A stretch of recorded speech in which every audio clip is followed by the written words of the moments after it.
The sunglasses made the world look bearable. Now I could keep my eyes open without feeling like a vampire in the sun.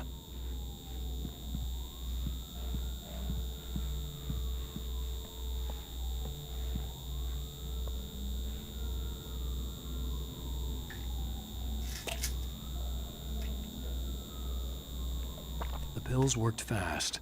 The prospect of being awake started to seem bearable again.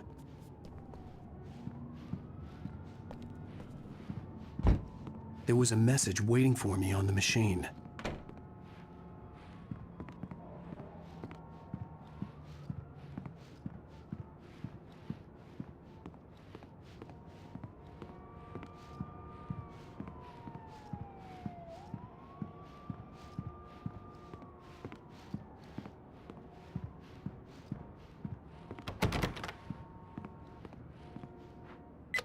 You have one new message. Al!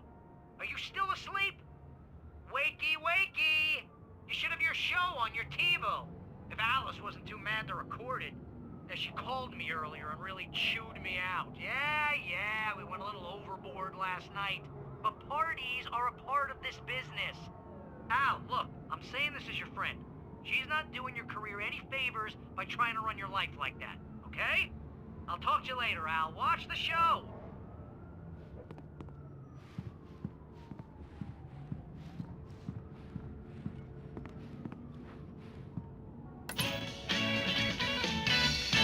Ladies and gentlemen, welcome back to the Harry Gallic Show. Thank you, everybody. We have a great show tonight. I've been talking with the best-selling author Alan Wake about his new book, The Sudden Stop. Yeah, good read. Go buy it.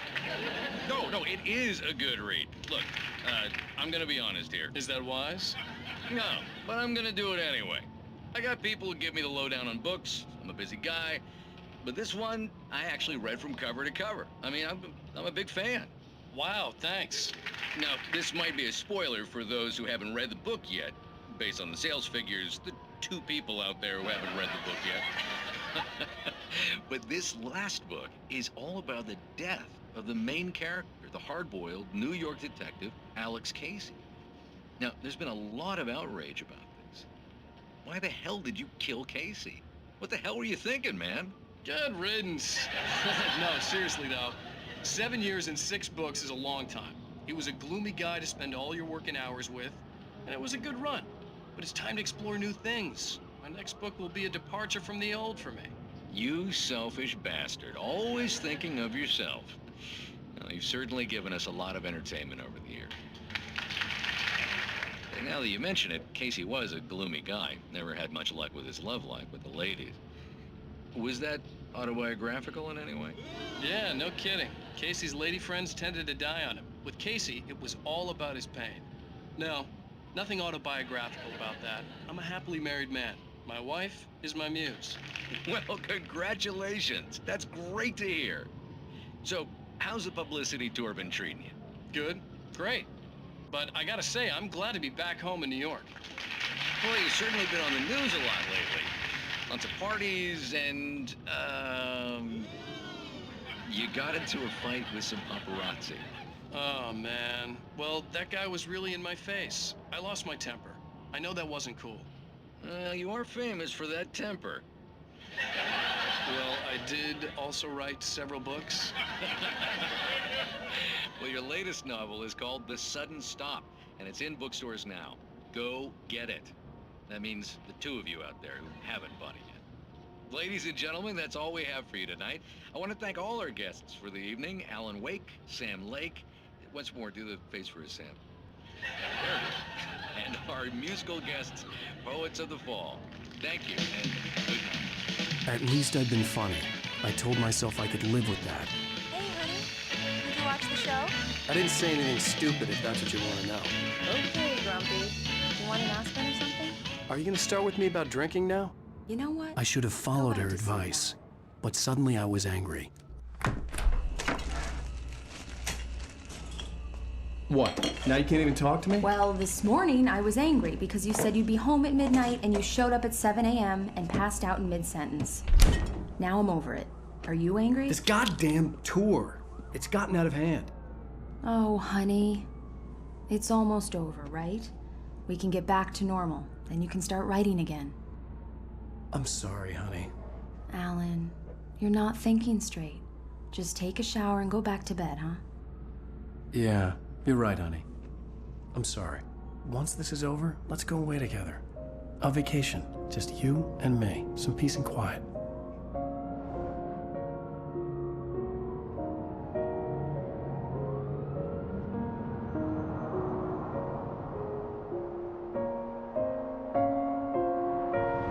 Somehow, the clicker was the key to the cabin. I had to return to Cauldron Lake to save Alice.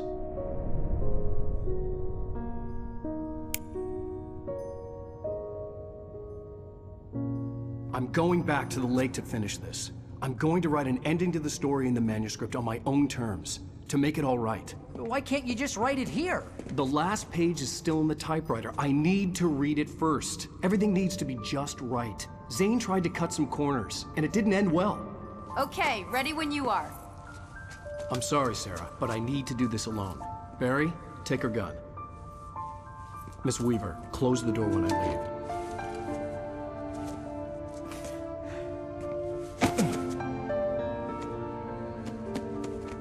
Good luck, Al. See you later.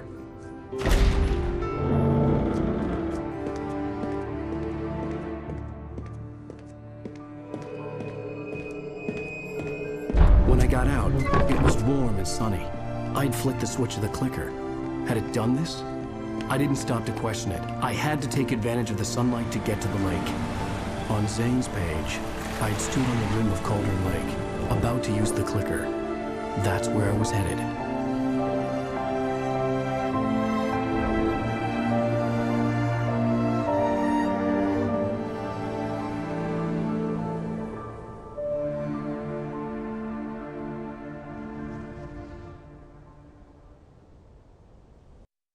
Alone, in daylight, surrounded by the beauty of the Pacific Northwest landscape. It was hard not to let doubt creep in one last time. I could still chalk everything up to a dream, a delusion. I had enough imagination to make up something like this, having been in the cabin all this time, trapped in a story inside my head, gone mad from grief over Alice's death like Hartman had claimed. There would be no way of knowing. I told myself it didn't really matter. My course was set.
Me.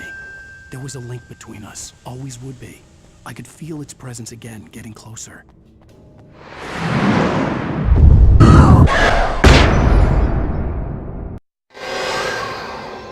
I will kill your wife.